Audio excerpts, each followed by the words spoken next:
So, folks, it's time for us to talk about things that you can do when you get involved politically on the local level. And I think maybe nothing quite encapsulates this quite like how a community shut down plans for an ICE detention facility in Georgia. So let's take a look at a local news report. There's a new development concerning plans for an ICE detention center and social circle.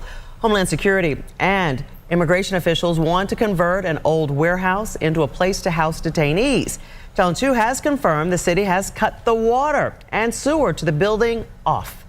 Officials say they do not have the capacity to handle the demands, and they want to know how the federal government plans to do that without negatively impacting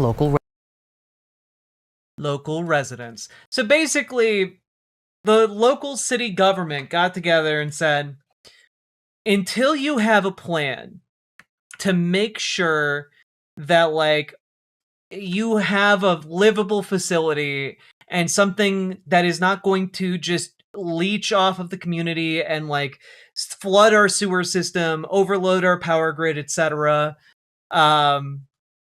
we are not going to allow you to open this facility. Social Circle City Manager Eric Taylor already told Channel 2's Tom Reagan that the city planned to challenge detention center plans by the U.S. Department of Homeland Security and U.S. Immigration and Customs Enforcement.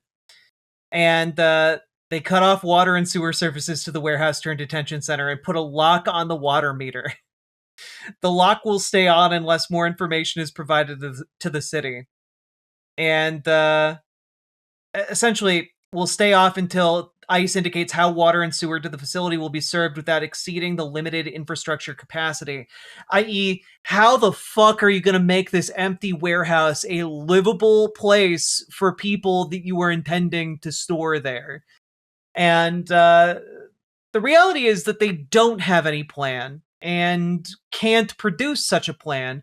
The city knows this, and it's one of the ways that they are using to block the progression and building of these structures. Okay? How do you keep track of ICE warehouses? One of the ways you can do it is, Project Saltbox. There you go.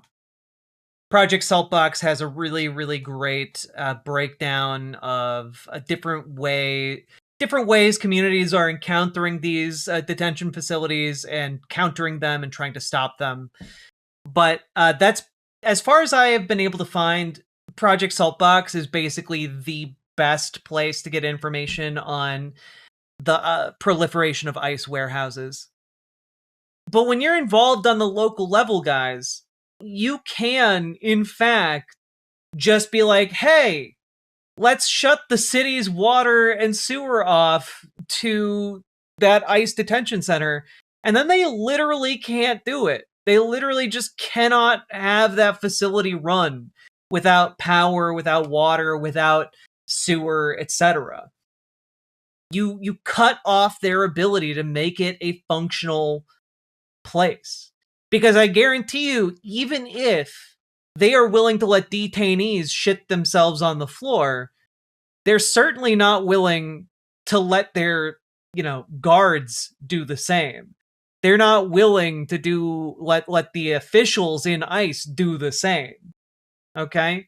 And so that's what we're talking about. When we're talking about getting involved, joining your local Dems, joining your local DSA, we're talking about having and building the political capacity to pressure your local elected officials to do shit like this, to do cool things like stopping detention centers from being built, from stopping these concentration camps from going up.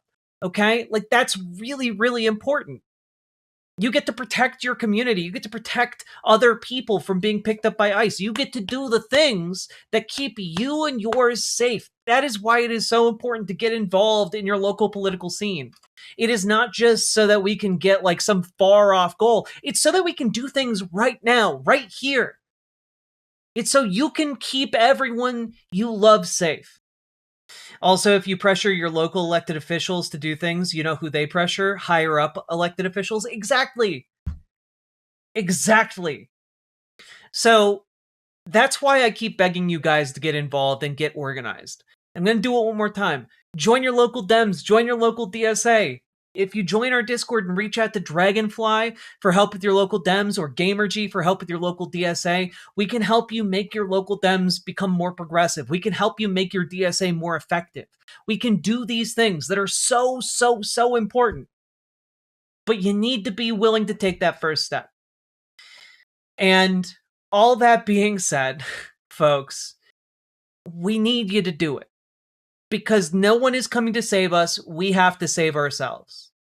So I hope you'll join us. And if you aren't willing to join the Discord, you can come over to riverboat.gg and talk to Gamerg and Dragonfly in the on-screen chat. All that being said, folks, hit the like button, hit the subscribe button, leave a comment longer than 8 words. Apparently does better in the algorithm.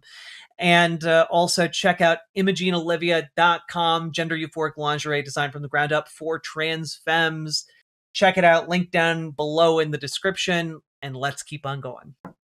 Riverboat Jack is coming to town. All the viewers gather round. Twitch and YouTube is where she streams. All that content is bursting the seams. Politics, gaming, and plenty more. Her sense of fashion you'll adore. So grab your stuff and hop aboard. We're going straight to Jack's Discord. Riverboat.